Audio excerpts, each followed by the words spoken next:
Good afternoon, good evening, good morning, depending on where you are on this fast forward planet, circling around the sun, still wrapped in a pandemic. There are way too many people who have not yet been vaccinated on this planet. And remember, COVID 19, SARS-CoV-2 is a planetary affliction. It's a person hopping, globe hopping species of a virus. So, unless we have vaccine equity, we don't have pandemic progress. Today's show is one of my regular Thriving Online episodes of the Sustain What webcast at Columbia University's Earth Institute. Of course, I'm coming to you from the Hudson River Valley where I live, not on the campus. I haven't been on the campus in more than a year. I'm on Lenape historical territory here in a region of the earth that I cherish. And as I've done for a very long time, going back to my New York Times days, I got really fixated not just on reporting on problems, but figuring out the best means to address the problem visually, to create images that not only captivate, but can actually engage and then hopefully produce an impact on the planet for good. And I'm really pleased today to have Adam Nieman on, someone I got to know through his work starting in the early aughts, 2003 or so, when he shifted from academia, from studying sort of the visual culture of science to outcome-oriented visualizations. And one of the, I'm showing today here some images from the internets of this current project you'll hear about in a minute, which is focused on a proposed coal mine, a deep coal mine, one of the first in decades in England, where, you know, most of the pathway has been way past coal for decades toward natural gas and renewables and some other, like, you know, a nuclear plant that's kind of contested. So the question is, well, here's this new coal-fired power plant. It's for coal, for coking, for steel production. Where do we go with that? Is the UK political community sufficiently addressing the meta layers? And so, Adam, again, it's great to have you here. You can unmute and say hi. Thanks. I know it's the evening there. It's probably time for a beer or the like. And it's good that you could stop by our Thriving Online session. Thank you. Hello. Yeah, really good to talk to you. How are you doing, first of all? Yeah, well, Bristol is cold and sunny today.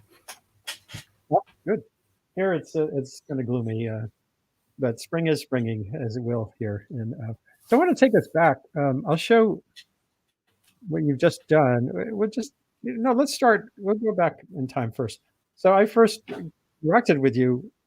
I think you started to create some of these images about Earth systems, visualization of Earth properties and characteristics and elements in novel ways. And I think you might have done these as long ago as like 2004 or something. I don't know if that's right. Yeah, I think it was around about that sort of time. It was quite a long time ago. Maybe quickly talk about how you went from sort of the academic approach to what you do now as a practice.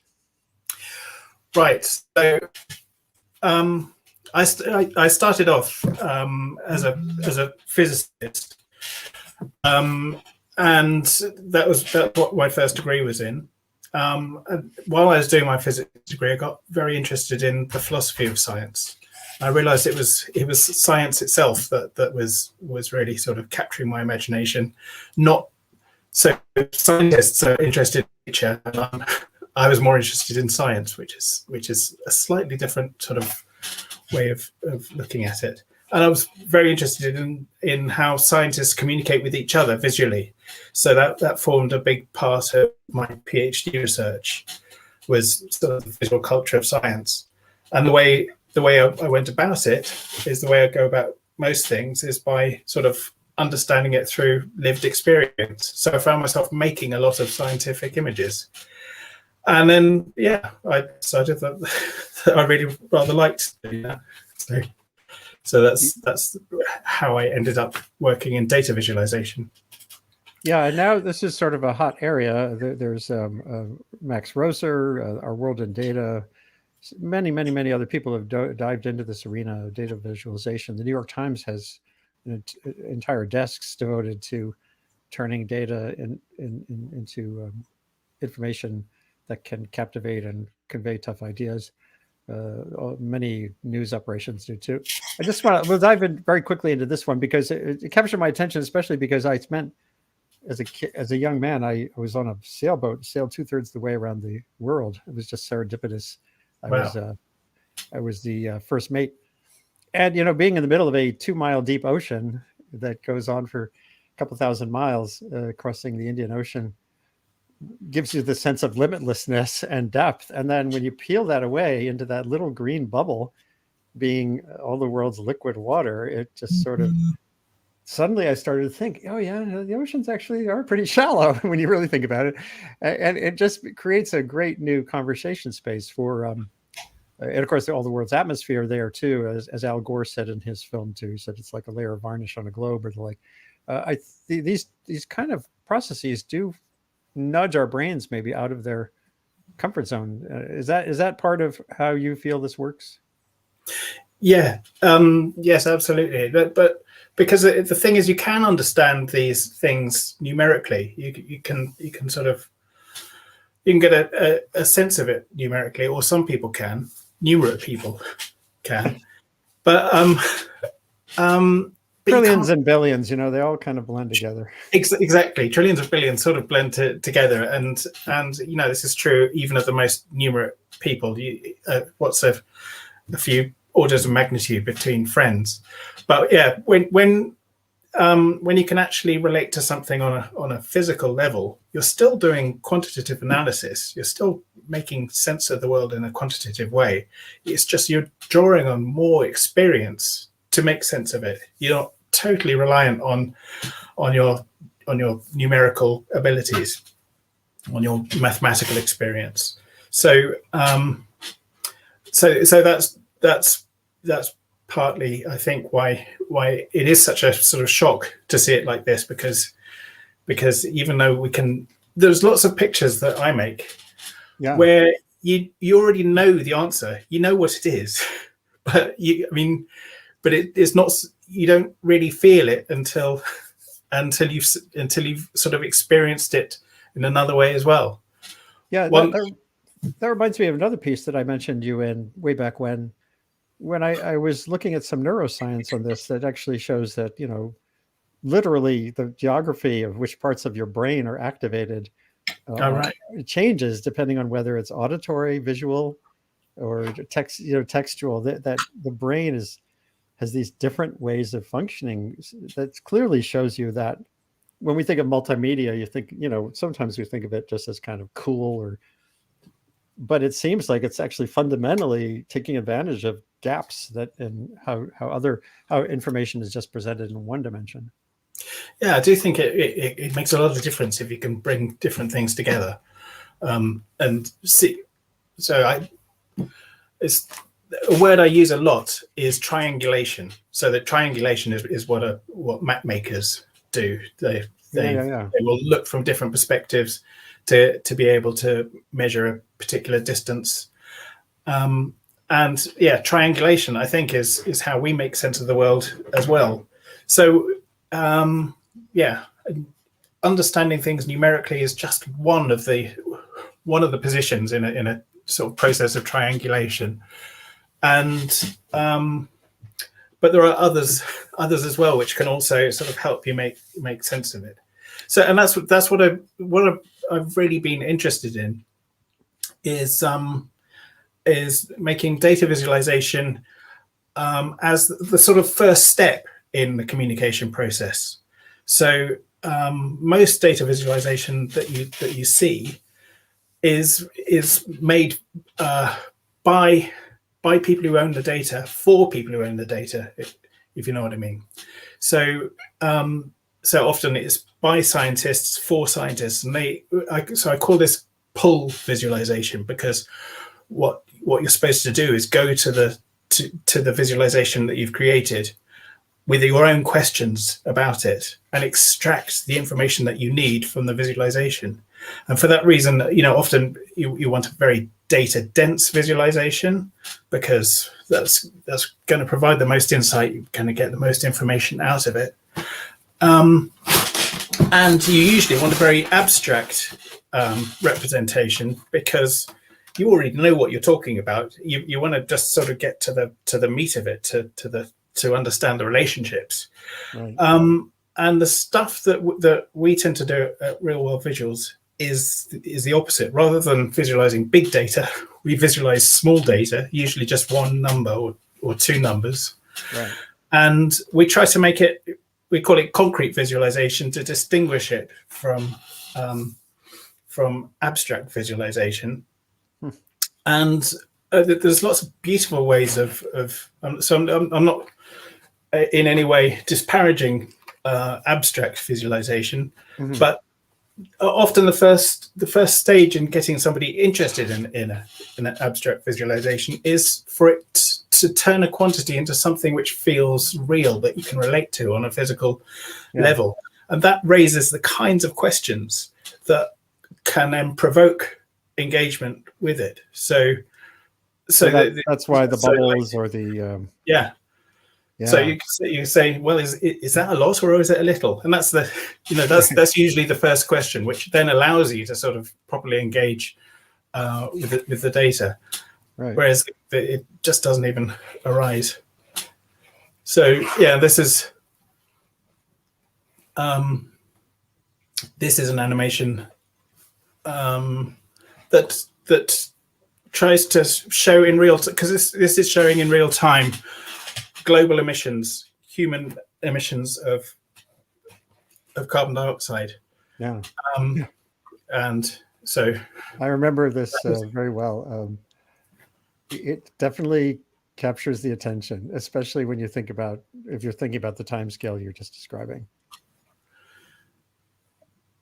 And so sorry. Yeah, because I think that this is a really quite important thing, which doesn't get discussed as much as it might, is talking about the cause of climate change, making that real, and having a sense of scale for it, because people don't really go away. I mean, people don't carry with them a sense of scale of the problem. It's very sort of mixed up when you talk to people, and also the impact of different activities. So how significant is one policy versus another policy? How important is one's own?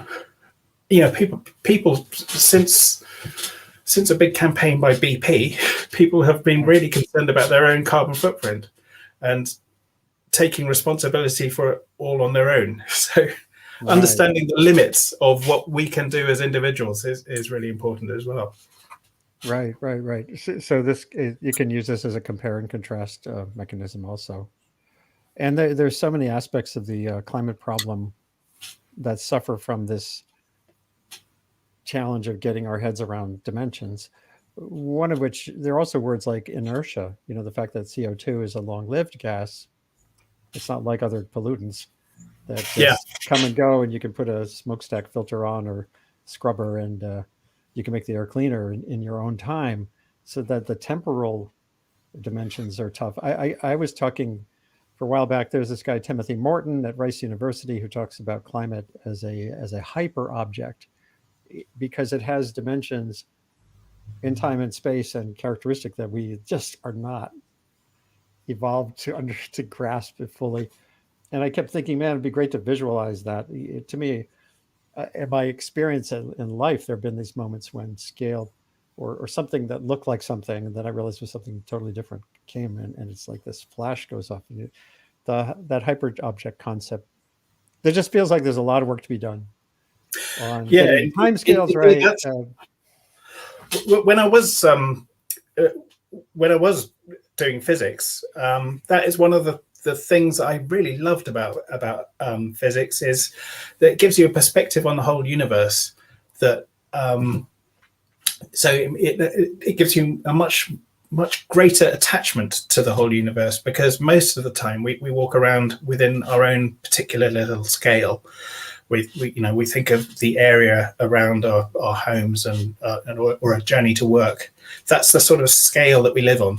And we think of in terms of like maybe a human lifetime as the extent of the bubble of time in which we inhabit. So being able to go absolutely tiny and also go out to the edge of the universe in your head is something that physicists really enjoy. Yeah, string theory. I mean, that's so far beyond what I'll ever be able to put my head around. But I'm glad someone is trying. And really, those are all stories too. They're all kind of, you have to kind of create a narrative or a vision even at that scale. I did want to show something here. Actually, thinking about Tim Morton. This was his book at one point, which has the iceberg is a good model for the hidden beyond what we're thinking about in our normal visual world. And then of course icebergs also have tipping points, where if the melting rate changes enough, they can flip and do all kinds of things. So there seems to be lots of potential to get at this going forward. So let's talk about this specific case of Cumbria. Let me just go back to those images. Hold on, I have to. So we're just start to describe for the average person who's not in the UK where Cumbria is and what this means to have a new coal mine, a new deep coal mine in England, where we all thought you guys were off of that. Right. Well, Cumbria is a particularly beautiful part of the country in the northeast of England. It's where the Lake District is, but this mine is actually in West Cumbria, a bit outside of the Lake District. And you understand that they're English lakes. They're little lakes. They're not like your Great Lakes. And but it's there's poetry everywhere. Mm-hmm. Peter Rabbit was written in Cumbria, but so that's me painting a picture of Cumbria for you. Yeah. And yes, mining. We have a long tradition of mining in this country, and I myself was out with the pickets during the miners' strike in 1984 and 1985, when our Tory government decided to undermine the power of the unions by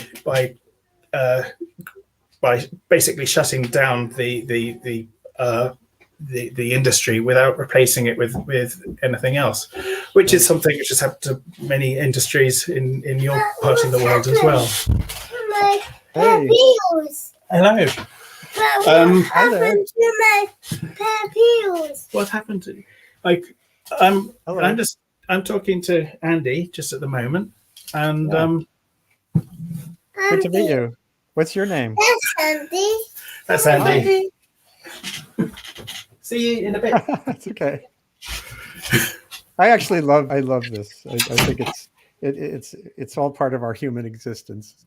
Cats and kids. Yeah, we get to see each other's cats and kids with these times of Zoom. So you were the labor issues were a big deal. Yeah, mining's got a proud history in Britain, but we can't afford. We just can't afford. We should not be investing in technologies like coal mines. We should be investing all of our resources into finding replacements for them, and there are replacements for metallurgical coal. So metallurgical coal is the coal that's not used for generating electricity or for heating homes, but used to make steel. Right.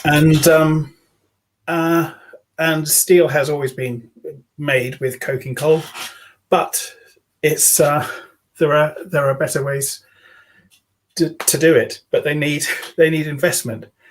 Right. We need they need fast investment as well. So I decided. Let's get to this. Hold on one second. Let me just back up to the beginning. I'm not going to play the sound, so you can just kind of talk over it. Okay. So just tell us again. So you have this problem there's a new mine in the country that's moving away. Actually, it's been seen as a leader in decarbonization lately. Is hosting the Glasgow meeting, whether it's online or in person. Yeah. And so, what drove you to dive in on this one?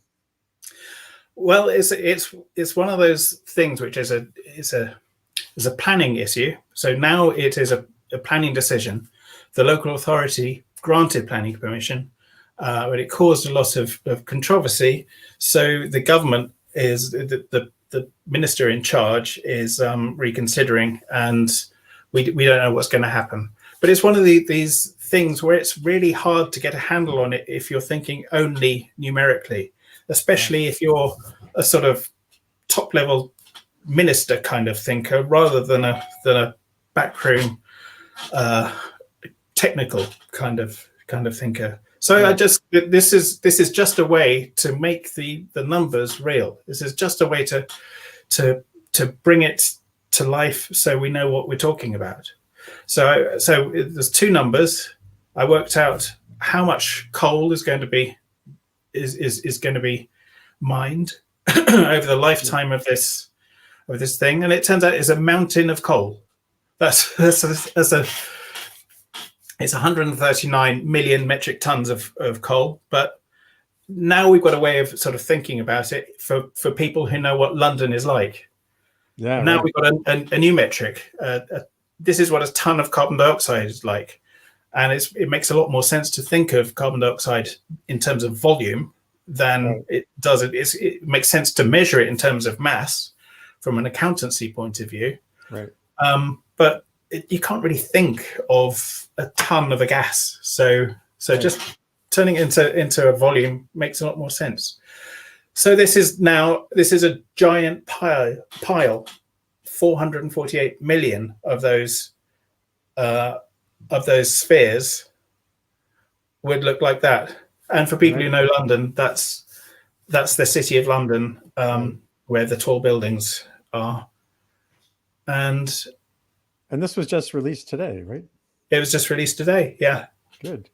So what's interesting to me then strategically is no matter what is being presented in the halls of the decision makers, you're basically creating in the public sphere, so to speak.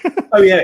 a conversation, and it's there for voters or others to present in a way through social media to their representatives. I assume that's how this can work. Yes, definitely. So I see this as part of enabling a conversation to work on a more direct level rather than merely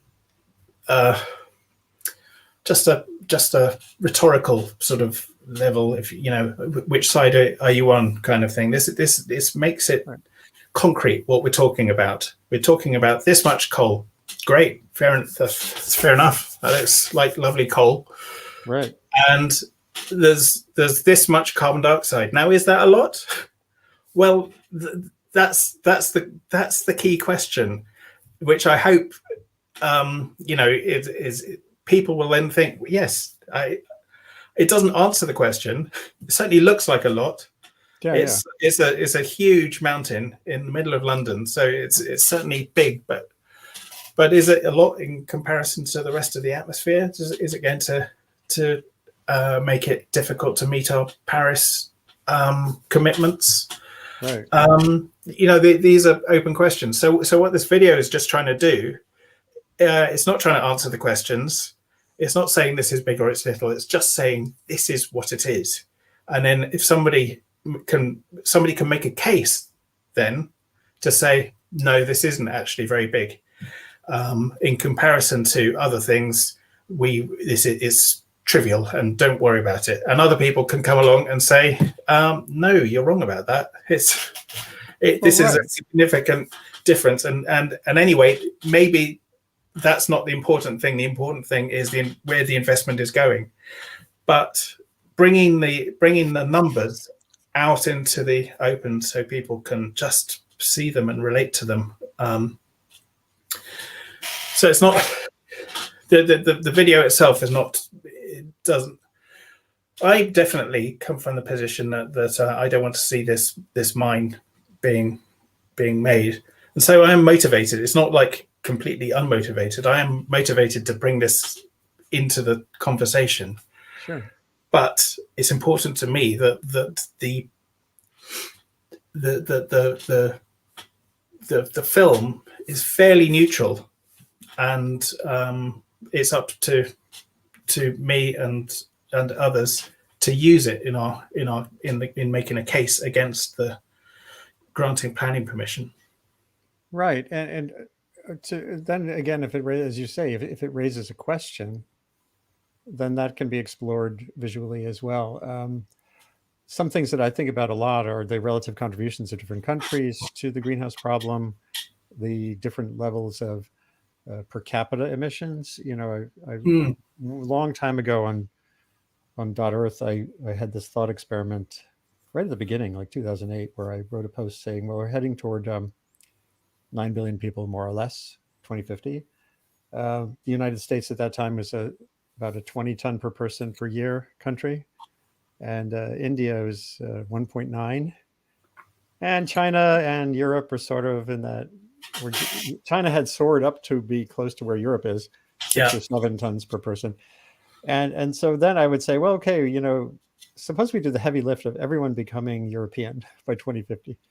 Now, let's say Europe goes down to 3, which would be astonishing if that happens, even though people say it will. So 9 billion people times 3 is 27 billion tons of CO2 a year globally. That's progress from that's 40. That's better than 41. Yeah. But when you start to think of numbers that way, then you can see ways to visualize that. You know, everyone's carrying around their little bag of CO2, or I think there's limitless possibilities here. So I guess maybe the next step is how to spread the joy of visualizing numbers. Do you teach, or do you, you know, what's transferable here, and how much of this is sort of something you really have to have as your line of work? Well, the problem with my line of work is it's not that many people want to pay for it. So, yeah. so it's kind of like journalism too. So it's like I would love to do more teaching. I have got a bit of teaching next week actually, but I would definitely love to do more. But mostly it's scrabbling around trying to get clients. That's how. Right. That's how the business works. But that's capitalism for you. Are the clients mostly NGOs and nonprofit groups and stuff, or they're? It's so. There's such a variety. Yeah, we've worked for the United Nations a few times, for the United Nations Environment Programme, which is, you know, big end of the scale. And we worked for NGOs, but we've also done this, one of those ones that you can see how biobuildings are carbon banks. Oh yeah, that was for some architects who really innovated. They're called agile design, and they've developed a product which not only is a solution to the housing crisis, but it can also, rather than creating a carbon dioxide problem, rather than contributing to the problem, they actually lock up and store greenhouse gases in the fabric of the building. So the more buildings you make, the better off we all are. I see. Oh, yeah. And this is just using our technique for right. making that concrete, making it real. Can I show you something? Of course. Yeah. I'll share my screen. If you hit share screen, then I can plunk it in. Yeah, you just okay. Let's see if there's more. I can share a video file. So if it's a video on your computer, just use that one, the share video file. Okay, I was going to, because we were talking about the contribution of different countries, and that's something that I'm interested in, because I get this a lot, especially from Americans. so this is a really little thing, and this is what I call abstract visualization as opposed to concrete visualization. All it's doing. So people say, well, yeah, but like USA's contribution is nothing compared to China. So it's really, it's not for us to sort of fix the world's problem. It's like, right. And this just gives it a slightly different perspective. Using the historical emissions, or yeah. So if we look at it just puts it into context of the. Absolutely. And that's having that ability to compare and contrast and then to iterate feels really important. I've noticed on Twitter, there's some significant communities playing with visuals. Scientists like Ed Hawkins, also in the UK, and Alex Radke in Germany. It's not competitive per se, but one of them came up with the climate stripes, warming stripes, showing you this warming. And Alex Radke, the problem with that is it ends at now. It's historic emissions data. And then this other visualizing scientist said, well, wait, we can take that forward in time and look at how the emissions are likely to go under various scenarios. So there's this kind of ferment on Twitter or online generally. I think that's kind of exciting. Are you part of that, or do you track, like, who else out there blows your mind when you're thinking about this kind of thing? Well, I do take a strong interest in everything that's going on, but our niche is still very much of a niche, and I'm sort of slightly frustrated because I think there's a lot of potential in approaching things in our small data approach. So I talked about pull visualizations before, and I think there's what was the term again? Pull visualization. Pull. That's when you go to a visualization to extract information from it. So you pull data from it, and so the kind of stuff that we do is when you're pushing information at people who don't know that they're interested. So people who they've never stopped to ask, how much carbon dioxide is this new coal mine in Cumbria going to produce? Well, I want to show people so it becomes something which then, so I'm pushing information at them. Right. Because if I told them, right, yeah, I can tell you that it's 448 million tons, that bounces right off people. But if I can show them a mountain in South London, then that raises the kinds of questions that allows them to engage. And I wish there were more people pushing stuff in that way, like I'm trying to do, because I think there's a lot of scope in doing it. And Ed Hawkins and people are doing fantastic work. Really sort of captures the imagination of people whose imagination is sort of primed, ready to be caught. So, and also, sometimes it works with a new audience like that. When you produce something abstract, which is just so beautiful, that's what provokes the question. Well, what's going on here? Well, this is really striking. It's a really striking image. What's going on? That's a legitimate way in to data, to bring data to a new audience. So yeah, I do try to keep up with everything that's going on. Here is Alex Radke, and from a tweet I did a while back of a slide I use. What I like again is this sort of interplay where Radke took Ed Hawkins' initial idea, which was a historical record. You could see the little image there, and going until now, you could see, wow, something's happening here. It's getting warmer, absolutely. And then he takes it forward and has the scenarios. So you have these two. It's kind of like in Christmas Carol when Scrooge is facing the ghost of Christmas yet to come, and is this something that must be, or is it only maybe? I think there's lots of value there. Do you have an example of pull visualization? Pull Of pull visualization? Yeah, Well, just about most visualization that you see is pull visualization. It requires a certain amount of buy-in right at the start. So I'm talking even some of the really lovely stuff in the New Yorker. That also works sometimes by just being so beautiful that it sort of draws you in. But also just like a long feature I meant the New York Times, not the New Yorker.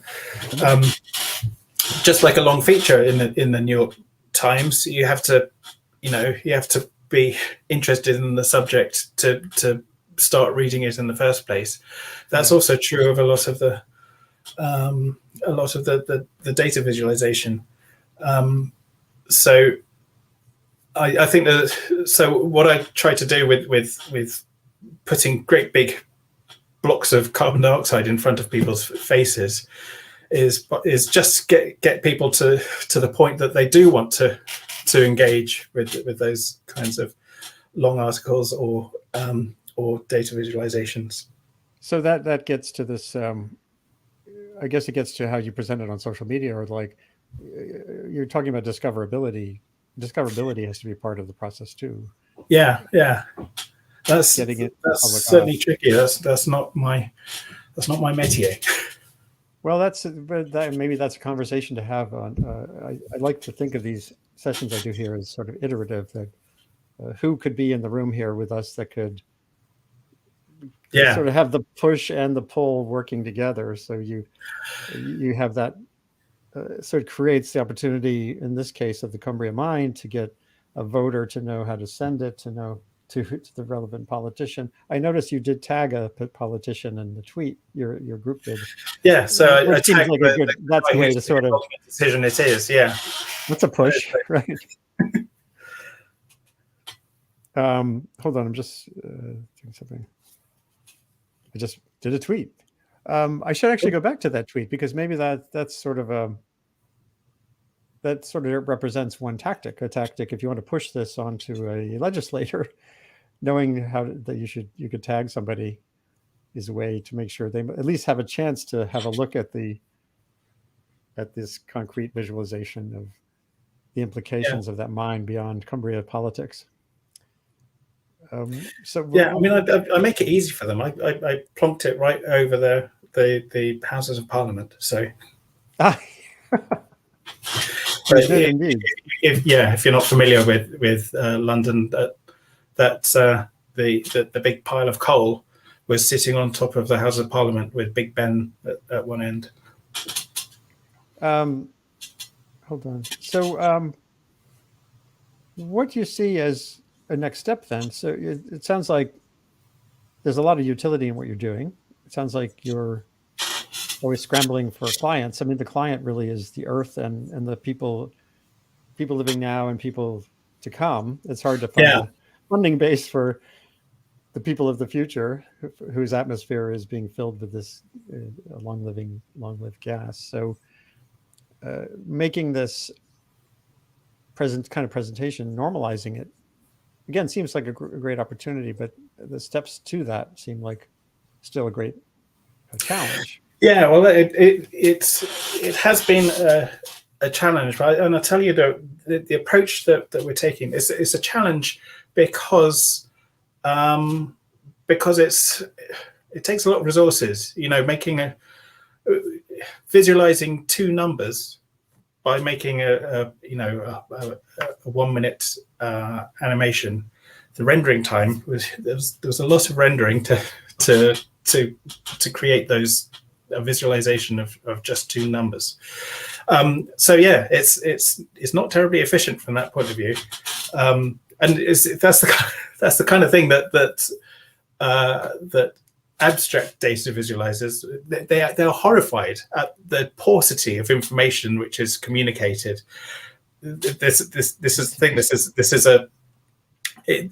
Usually in data visualization, what you're looking for is data density. and the data ink ratio, how much of how many pixels on the screen are actually conveying information.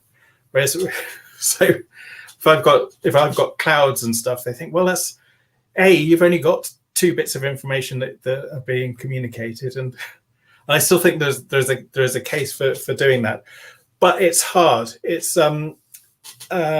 hard. So we at Real World Visuals have been focused on streamlining it.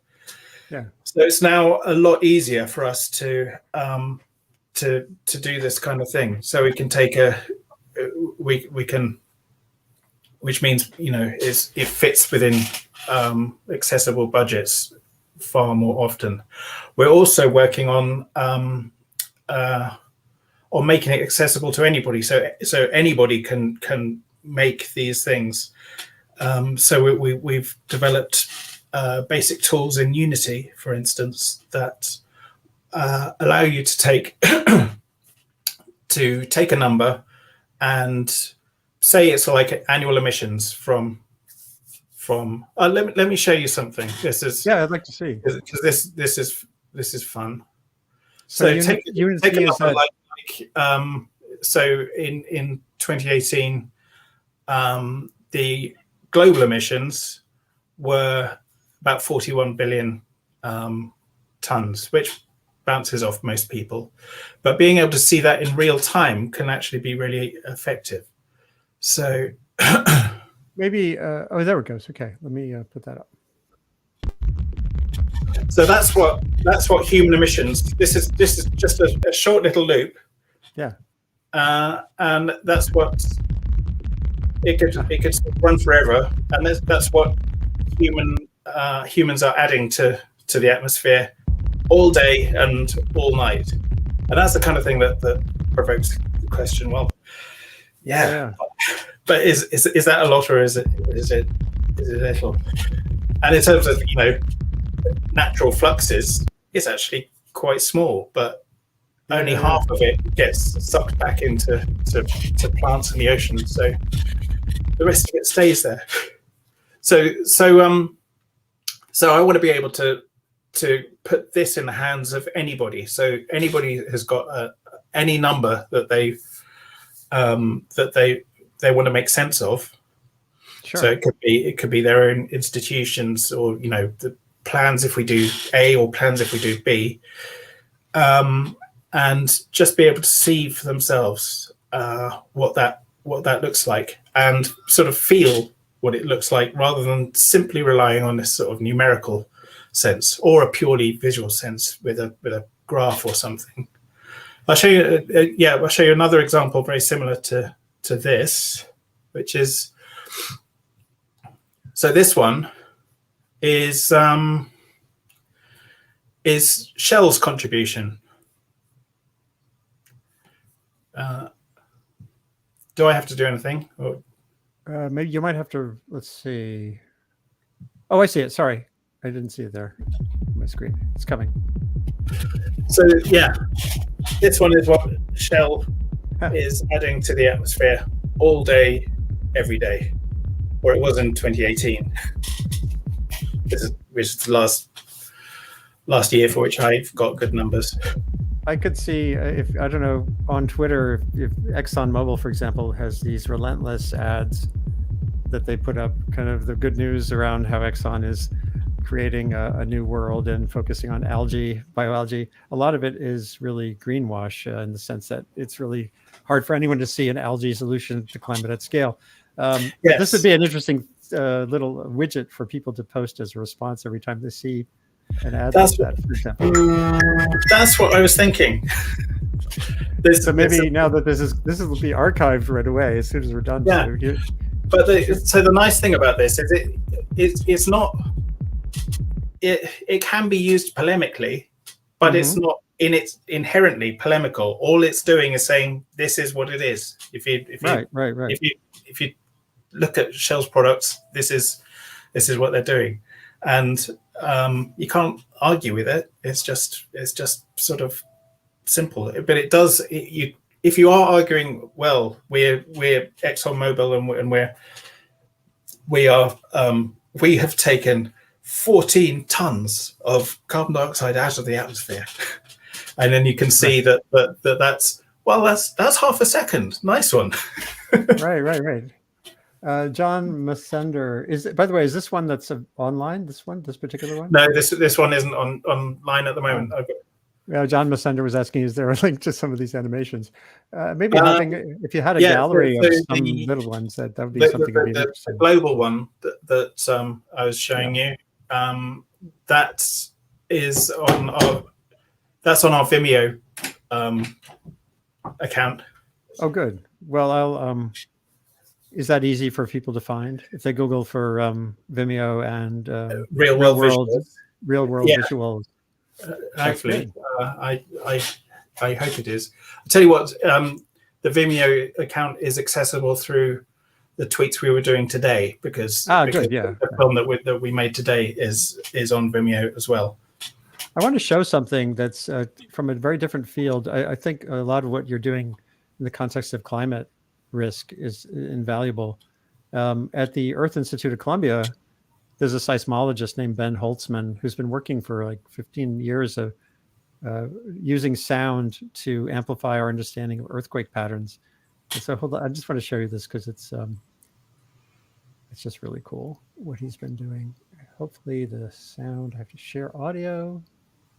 Seismic, I think this will do it. So this was from a conversation I had on here a couple of months ago. And hopefully you'll hear this.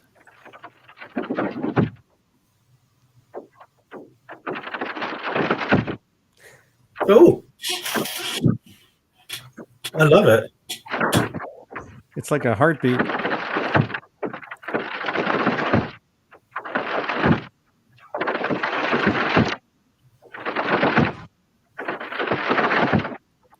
So it's this was Kilauea, but he's done a global one of like earthquake patterns. It's just mind blowing because it tells you how dynamic the Earth is in ways that you could never really fully ingest, without the sound element too. So sound, I think, adds a lot of properties to these things. That one you showed was really I've been working with a composer called Carl Cole, and he didn't do this one. I did that. I'm rather pleased with a sort of method I came up with because I'm hoping it's scalable, that we can make sound which works for any annual emissions that you care to come up with. But yes, we've been putting quite a lot of thought into how to bring data alive audibly as well as physically.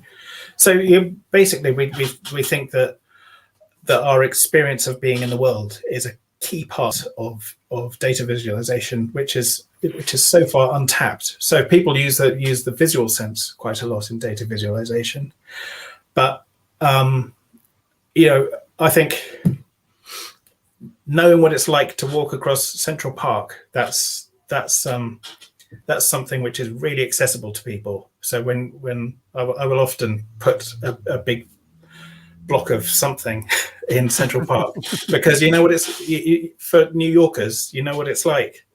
Right. It gives you that connection to your own experience. Yeah. What was the tool? You said it was Unity that you're working on? Yeah, Unity is a games engine, and so we've been building data visualization tools using this games engine, which allows us to make sort of quite dynamic things with very good graphics. And is that that's a fairly widely utilized and available platform generator, or sort of a... Yeah. So lots of games that you'll find on on mobile phones and things are created with Unity. It's just one of the key tools out there. Other game engines are available. So now, how do you measure success? Are there? You've been at this for a while now, and I don't know if there's any particular examples where this. And I'm saying this knowing that this is really hard. Yeah. I try to convey to people, we can't always. So many funders are always saying, "Okay, so what was your impact?" And people say, "Oh, well, we got 1 million views." And I'm saying, "Yeah, that's fine, but what was the actual impact?" And I think a lot of the timescales for solutions that we're talking about, perhaps not so much on a decision over a coal mine, but on some of the bigger things, the timescale of decision making and changing behaviors is long. And okay, so here's one. Okay, I'll talk about the general problem, because it is really difficult to properly measure impact. So if we were, occasionally we will apply for grants to do some academic research, and almost never comes to anything. But if we were to do that, we build in proper sort of research process into that, so we can say how are these things affecting people, what use can people make of them, and I love that, because it sort of goes back to my PhD research, but so what we do instead is we just work on pure instinct, know it, and think about, well, how would I test this if I had the opportunity to do so. So we're ready when the money comes through. But I'll tell you, the thing that I do feel that we may have helped with, which was the I'm only joking really when I say this, but I think we're sort of responsible for the second stage of the Montreal Protocol. So the Montreal Protocol, which was an agreement, international agreement to limit ozone depleting substances. That was amazingly successful, but they were replaced with gases which contributed to global warming. And there was a certain amount of controversy about whether they should, the second generation should be banned or not. Some countries were arguing that, well, no, we're talking about ozone here. Climate change is completely different from ozone. We shouldn't really be getting involved in this.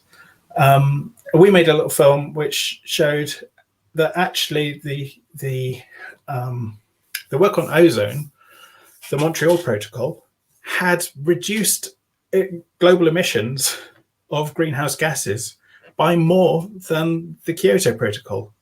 So, which is, by significant amounts. And so it already was part of the global warming story.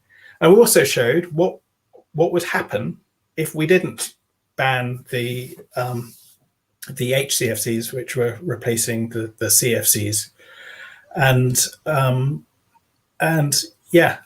then it was shown at a meeting at the United Nations, our film, and they did go ahead and ban it. Now that might just be a coincidence, but I like to take credit.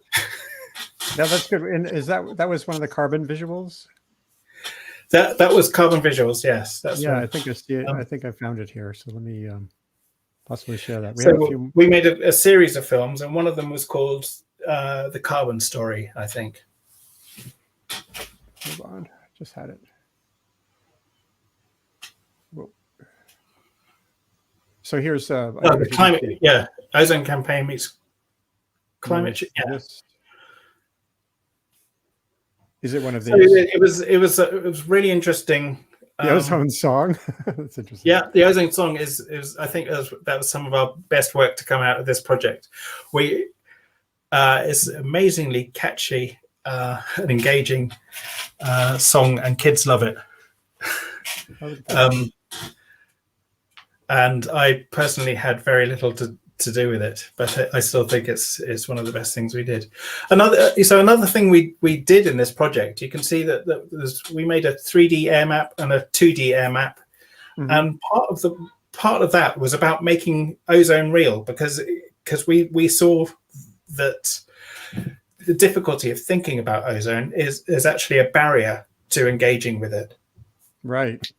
And so one of the things is the ozone layer. You know, what is the ozone layer? So this is the film where we explain what the ozone layer is, and I think people watching that just have a sort of sense of relief.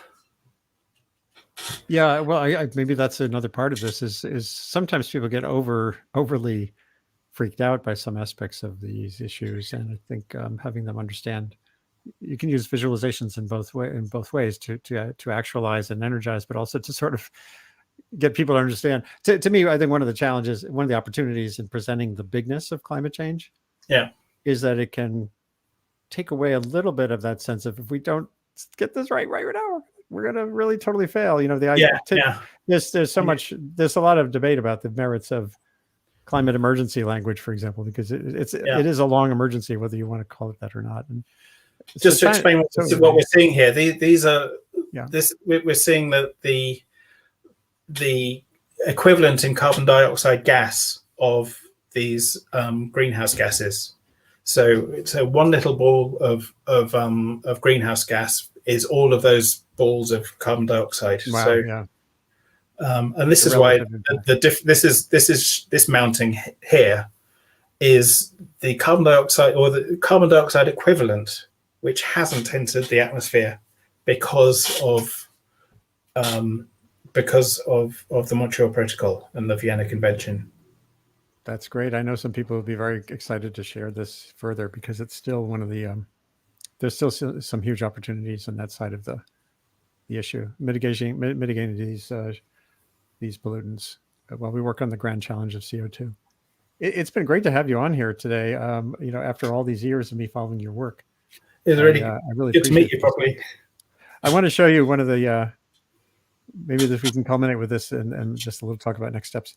One of the best visualizations of the hyperobject that it was something that Timothy Morton mentioned in an essay he wrote, and that I ended up digging in on. Hold on a second. You'll get a kick out of this, I think. Let's see. Stop screen. Share screen. So just take a second. Whoops. Your entire screen. Yeah, one of the Star Wars movies, Empire Strikes Back. I don't know if you remember, where they hide out their ship in an asteroid, in a cave in an asteroid. I remember it now, yeah. And then there's all these tremors happening, and they're starting to get nervous. They're little creatures, and it's vibrating. And suddenly they're thinking, wait, this isn't a cave. This is a worm. and that's essentially a hyperobject. So when you think it's one thing, and it actually turns out to be a very different thing. So I really love this concept of, and I think visualizations, and here too, clever storytelling. You know, these Star Wars authors weren't thinking about sustainability, but they're definitely thinking about the fun idea of being lulled into thinking you're safe, and then suddenly realizing, oh no, we're not safe. It shows the frontiers, I think, of possibilities here, and engaging people with visuals in fresh ways. So it's great, Adam Nieman, to have you here today as part of my Thriving Online series. And I hope you can come back sometime. I would love to. Thank you very much. And everyone should go to, we'll follow you for sure, Adam Nieman on Twitter, Real World Viz. I'm not sure if those are also on Instagram, but you're easy to find, realworldvisuals.com. And I think it works with both the US spelling and the English style spelling. Visuals. Yeah, visuals is the same for both. Oh, it is the same. Visualization is different. Ah, right. Bingo. So anyway, it's great to have you here. Be well, come back.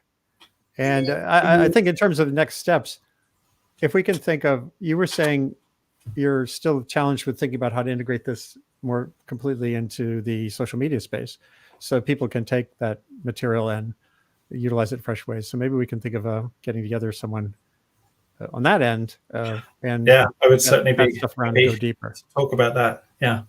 Great. So anyway, everybody out there, this is the Sustain What webcast of Columbia University's Earth Institute. I'm Andy Revkin. Again, these shows happen several times every week. On Sundays, they focus on music and the arts. during the week, they focus on communication innovation for sustainability and pandemic resilience and climate innovation and policy. And stay tuned. Go to the website you're at and share the link you're at with anybody. As soon as we're done, this gets shared on Facebook, YouTube, Twitter, and LinkedIn. So spread the gospel of visual communication innovation. Stay well wherever you are, and have a good day and a good evening over in the UK.